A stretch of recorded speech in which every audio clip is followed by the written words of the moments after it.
c'est hyper bienveillant, on est là tous pour apprendre. Je mets l'accent sur les soft skills. Je veux qu'ils apprennent à se développer intérieurement. On est là, moi mon rôle c'est de les aider à progresser dans leur métier mais aussi avant tout dans leur vie. On fait cette interview pour parler de votre master en marketing. Caroline, tu es la responsable pédagogique. Est-ce que tu peux nous présenter cette formation? L'exception du master, c'est que je mets l'accent sur les soft skills. Les étudiants sont en apprentissage, donc apprennent également sur le terrain. Fini les cours formels, traditionnels. Je veux qu'ils apprennent à se développer intérieurement et je suis sûre qu'en le faisant dans leur dernière année de cursus, ils vont gagner 10 ans. Et je veux leur faire découvrir qui ils sont, ce qu'ils veulent dans la vie. Pour moi, c'est très important. Alors, y a-t-il un sujet auquel tu aimerais sensibiliser tes futurs étudiants? Oui, j'en ai un. Je trouve que la communication, c'est hyper important et quand on a quelque chose à dire, il faut le dire. Et la deuxième chose aussi, c'est l'image.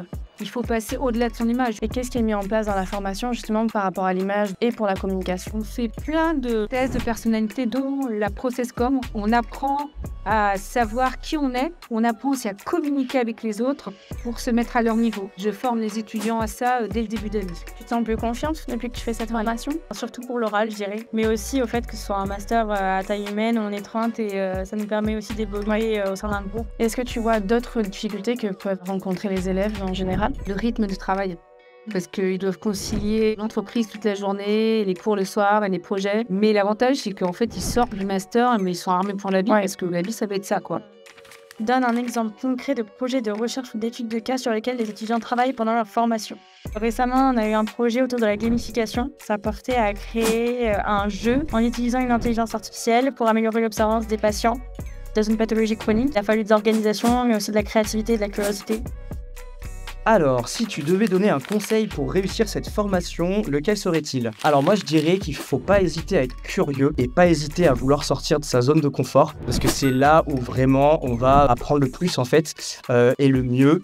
Donc en posant plein de questions, que ça soit à ses managers comme à d'autres interlocuteurs dans l'entreprise avec lesquels on collabore, ce qui va nous permettre d'avoir vraiment une vision d'ensemble à la fois de l'industrie pharmaceutique mais aussi de notre métier. C'est hyper bienveillant, on est là tous pour apprendre. On a pas mal d'aventures ensemble tout au long de l'année. On a un séminaire en septembre d'intégration où on part à Malte. Ensuite, on a un voyage d'études où on va découvrir le marché pharmaceutique d'un autre pays. Et on a également le festival de la communication à Deauville, qui est un super événement. Et on a la chance aussi d'être juré pour cet événement. Donc, on a vraiment l'occasion de prendre part à 100%. Alors, quel est ton plus beau souvenir lors de ta formation? On va prendre quelque chose de tout récent. C'est le séminaire de fin d'études qu'on a fait cette année en Corée du Sud, à Séoul.